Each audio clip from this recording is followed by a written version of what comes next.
Арт-кафе «Господин Ветер». Гитара и слово. Передача 8. Фестиваль Куликово поле. Часть 2. Здравствуйте. Арт-кафе «Господин Ветер» с огромным удовольствием приветствует вас. И я с не меньшим удовольствием представляю гостей нашего арт-кафе. Директор концертных программ Московской дирекции «Стольный град» Татьяна Маталина и поэт-автор-исполнитель Алексей Кудрявцев. Ребята, здравствуйте. Здравствуйте. Мы продолжаем наш разговор о фестивале Куликово поле.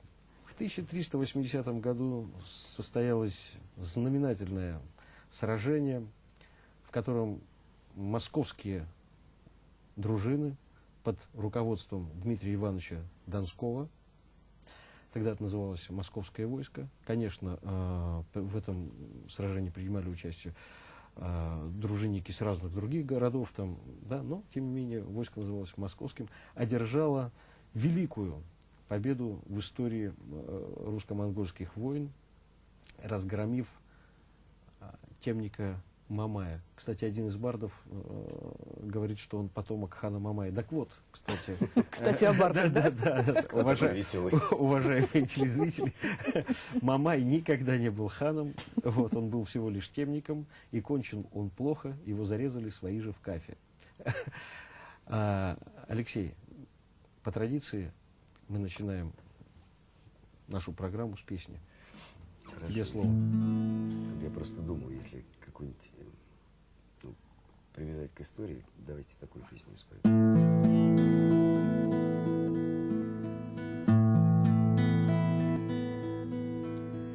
Милая, знаю, как тяжело ночью присниться опальному князю. Сокол его, упав на крыло, келью хозяина сыщет не сразу. Кровь или слезы оставишь в траве, в Господа в черта ли после поверишь. Снись ему, милая, снись и не робей, он позабудет грехи и потери. Он протрезвеет и вспомнит ее, голос ее, свет заманчивых окон. Снись же ему, он подымет копье, выйдет на солнце, прощаясь с востоком. Будь он, как прежде, весел и смел, будь он, как прежде, огромного роста, снится б ему каждый дурень сумел. Если не трудно, если так просто, если он в силе, если любим, если в него не швыряются грязью, если еще не достался другим, если пусто ложе брачное княжье, снись, коли жив он, веселой вдовой. После войдешь в край стыда и обмана, что с ним осталось, сокол да твой, перстень в руке, прикрывающий рану.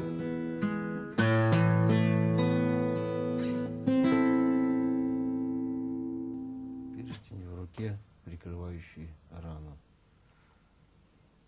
Хорошая метафора. Очень хорошая. Татьяна, два слова о фестивале. Ну, мы уже говорили в первой части о художественных программах, да, о тех, кто приезжает на этот фестиваль. Скажи, пожалуйста, что еще знаменательного? И вот я все не могу увидеть, потому что я сижу там в жюри, занят, работать надо. Да, с утра до вечера, да, и еще помимо жюри ко мне подходят там люди со своими стихами. Я многих вещей не замечаю. Ты называл уникальное событие, которое было на фестивале, совершенно уникальное. На фестивале отливали колокол. Да. Наверху стоит храм, возле храма было специальное место, огорожено, и была отливка настоящего колокола, который потом поднимали на звонницу. Ведь не случайно в дни проведения фестиваля это проходило. По народному поверью, чем больше слухов, голосов, звонов, песен собирает в себе колокол, тем более звонким будет его собственный голос. Поэтому есть выражение «колокол льют». Значит, слишком звонко говорят. Чем звонче звонит колокол, тем звонче сердца у тех, кто приезжает на Куликово. И так получилось, что во время фестиваля как раз колокол отливали, и страшно много народу стояло вокруг, смотрел. Ну, конечно, мы такого никогда в жизни не видели и не увидим. И наши-то голоса остались там, в звуках этого колокола. Вообще чувство было странное потом какое-то, совершенно нереальности происходящего. Потому что отливали по древним методикам, деревянным воротом поднимали этот колокол на веревке из ямы, где он остыл уже после отливки.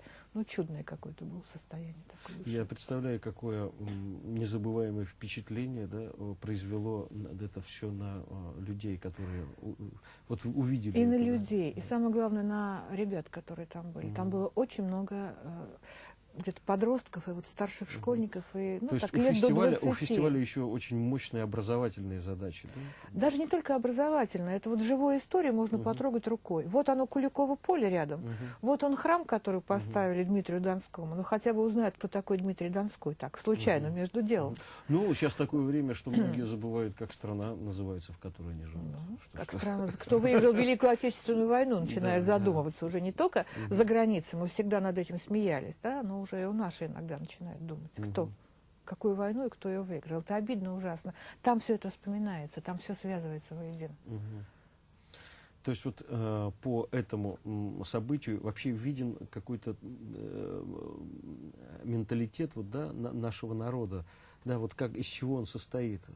Ведь вот так привлечь внимание молодежи, да, на отливку колокола где-то еще можно встретить. Да, как не на Куликовом поле. Кстати говоря, мне захотелось песню спеть. Мы заговорили о колоколе.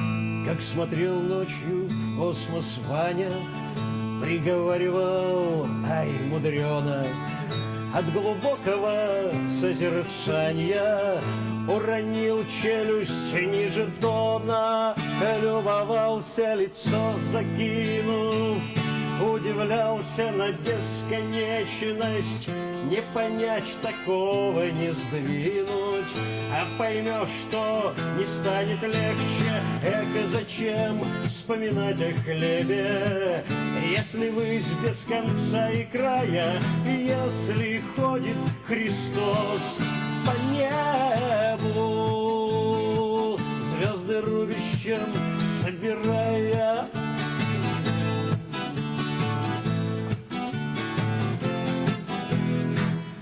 Если ветер, поднявшись шалом, под рубахой ладью тревожит, если челюсть и та упала, и подняться сама не может, как была душа сияна, позабыв, что живет чуть слышно меж матрасным клопом и псарней, щи из лаптя законы дышло. Эх, зачем вспоминать о хлебе, если высь без конца и края, если ходит Христос по небу, звезды рубищем собирая.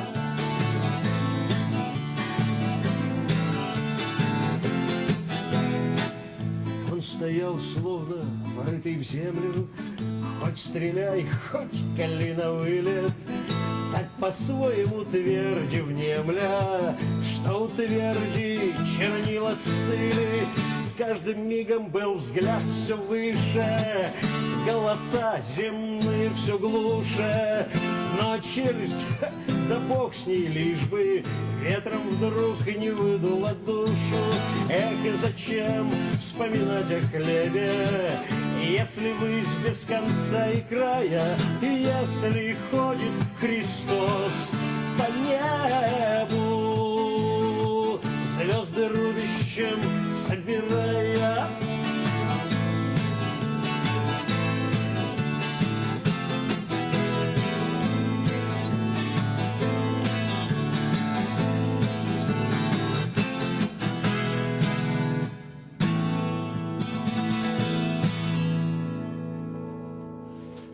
Я ставлю гитару. Здорово.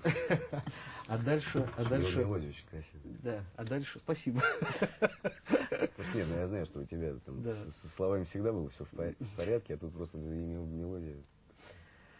Ну что ж, мы продолжаем наш разговор.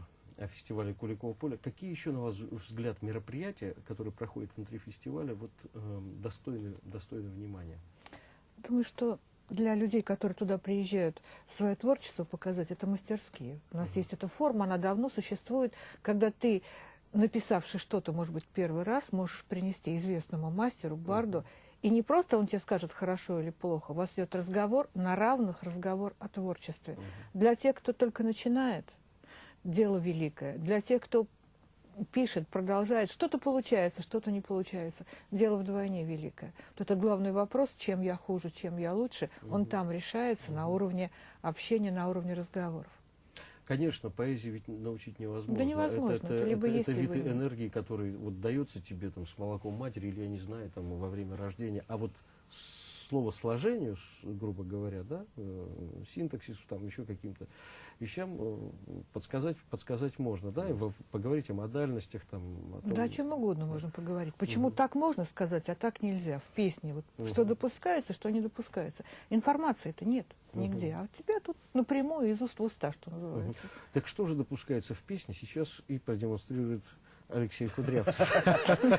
Ты так сказал, как сейчас мастер-класс какой-то начнется. Ну, почему бы нет?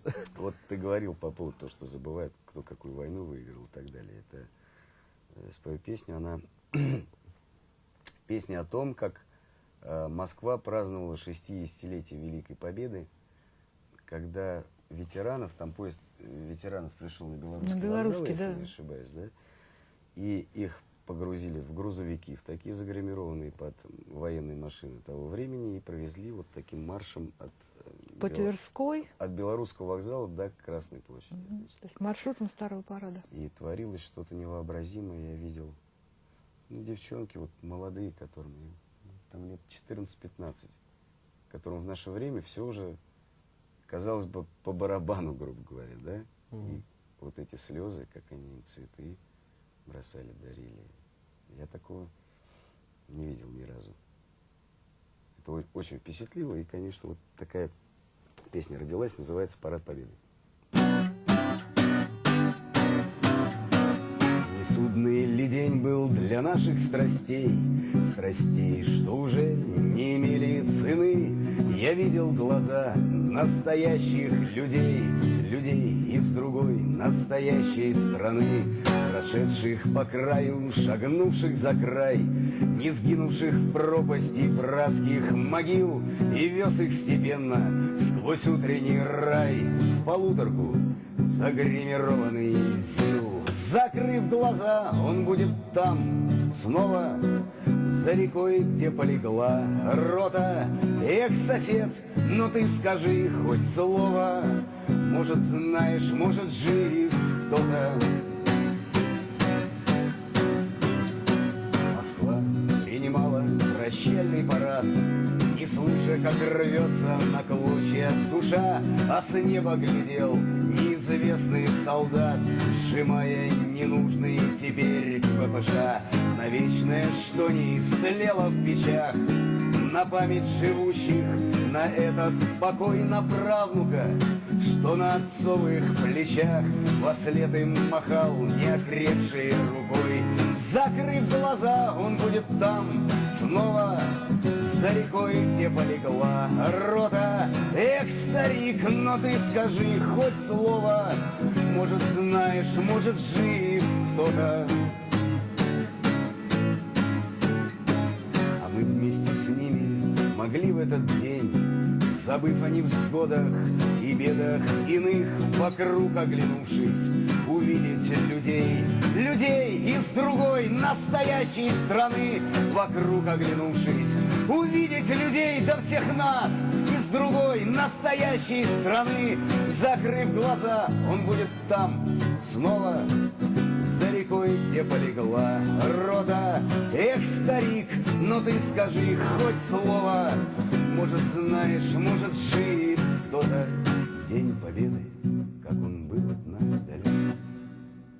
Великолепно. А тебе доводилось эту песню петь ветеранам, выступать перед ними с этой песней? Да. Там была с другой песней, которая была предтечей этой песни, которой, это я написал недавно, на 60-летие Победы, да, 2005 год. А Первая часть была, которую я написал, по-моему, в 8 классе. Там, ну, про битву под Москвой. И там вот 29 танков на Москву, слова были, под корпус воющей четверки, там кто-то с гранатой, а до столицы 40 километров. И как-то я исполнил на каком-то митинге, посвященном очередной годовщине нашего контрнаступления, да, под Москвой.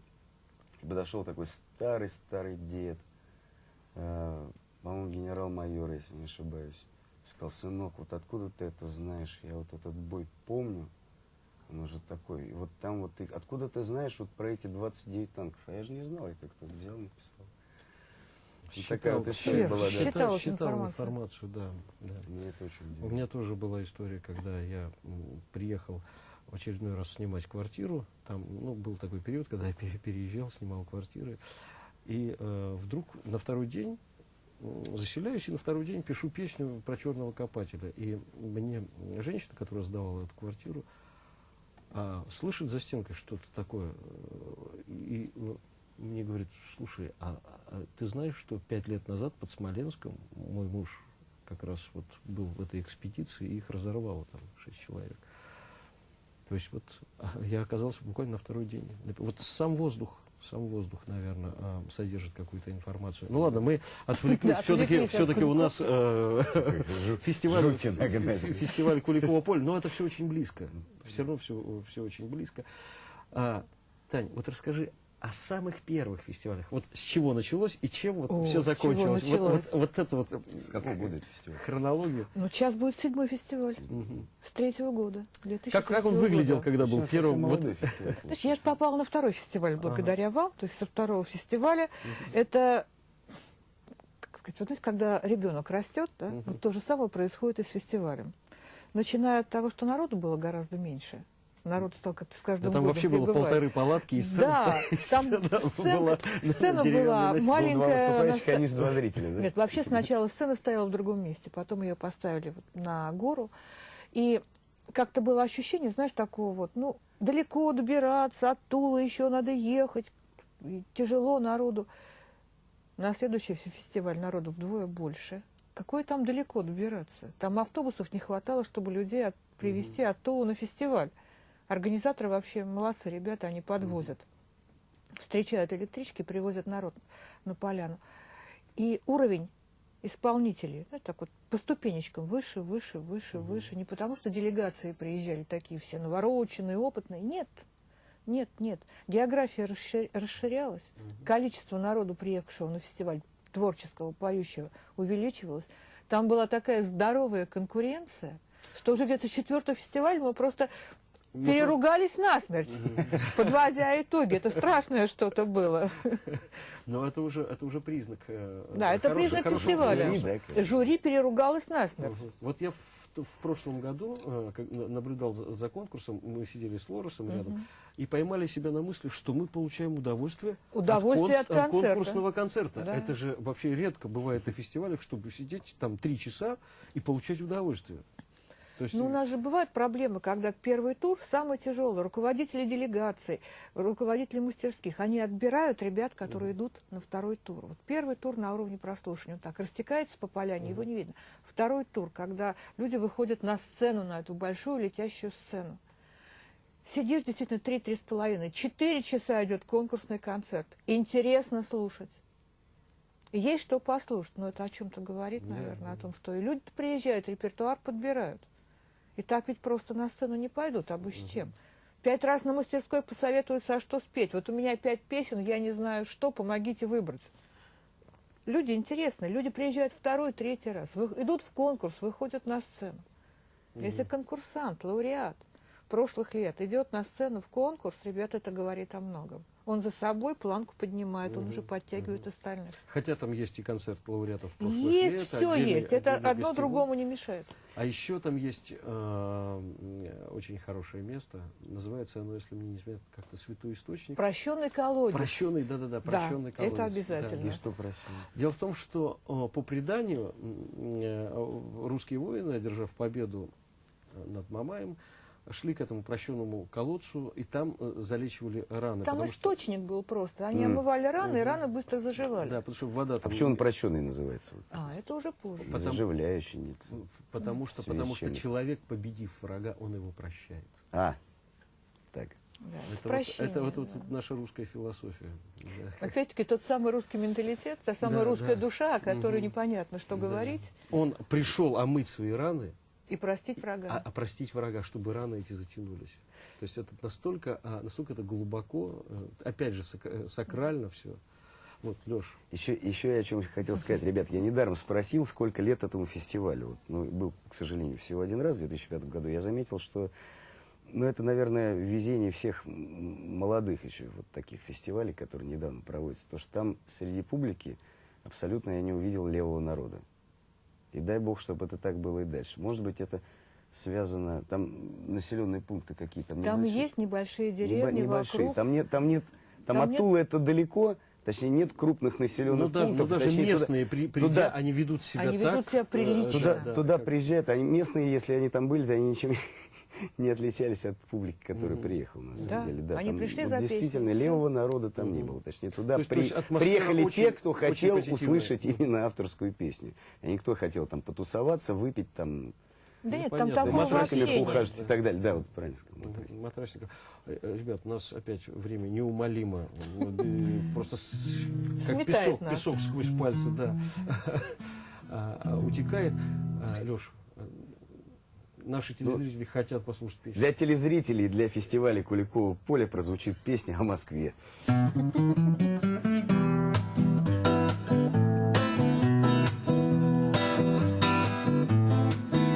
Закрыты ворота в страну лукоморья, от сказки осталось лишь трезвое детство.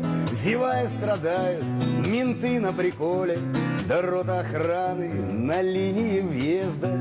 Упрятана сказка за крепким засовом, а юность бредет нагишом по бульвару. Печатает след полинявший кроссовок, да бьют по глазам желторотые фары. Тверская инфарктом на сердце России плодит иноземные странные крики. И Пушкин молчит от стыда и бессилия, петлею на шее рекламные блики. Центральный Бродвей на Москву не похожий, где князь Долгорукий, подстреленный в спину слабеющей дланью, укажет прохожим, на кои врата свои полчища вдвинул. Чадят рестораны бесовским кагалом, здесь можно купить на получку полрюмки и шляться по улице трезвым нахалом, марая о стены потертые брюки. И в пику не русским, чужим комплиментом в стихах воспеваю тебя, а не в прозе, любимый мой город, ядро континента Москва. Ты не сердце, ты печень в циррозе. Ропщу, ненавижу, терплю и жалею, как старый обломок потертой пластинки. И все же люблю за родные аллеи, за этот зачуханный двор на Ходынке, за то, что отсюда меня не попросят, за детство, что глупо в трубу улетела. За мать, за отца, за жену, что не бросит, пусть не коренная, да в этом ли дело. Да, филиппическая достаточно песня, обличительная, но тем не менее, сколько в ней любви. И почему же так ты удивительно сказал, что, дескать, для Куликова поля песня о Москве? Мы же помним, что Дмитрий Иванович Донской был именно москвичом, и тронул-то именно московские полки навстречу с Мамаем. Поэтому любите москвичей. Их надо беречь, их совсем мало осталось. Понаставались. Ребят, у нас осталась буквально 1 минута. Что вот ваши последние слова нашим телезрителям? Заключительные, да. Ребят, приезжайте на Куликово, окунитесь в эту красоту, вы не пожалеете. Это надо сделать хотя бы раз в жизни. До встречи на Куликовом поле. А я хочу в завершении поблагодарить людей, которые которые делают всю вот эту вот техническую и материальную базу для фестиваля Куликового поля. Это, конечно, в первую очередь директор музея-заповедника Куликового поля Владимир Гриценко и зам директора этого музея Николай Травин, а также, я не знаю, кто он по должности, Андрей Веревкин. Ну, теперь директор фестиваля, наверное. Теперь, наверное, да, директор фестиваля. Вот, собственно, на этом и хочется закончить наш рассказ о замечательном фестивале Куликово поле. До свидания, до новых встреч. Смотрите арт-кафе «Господин Ветер».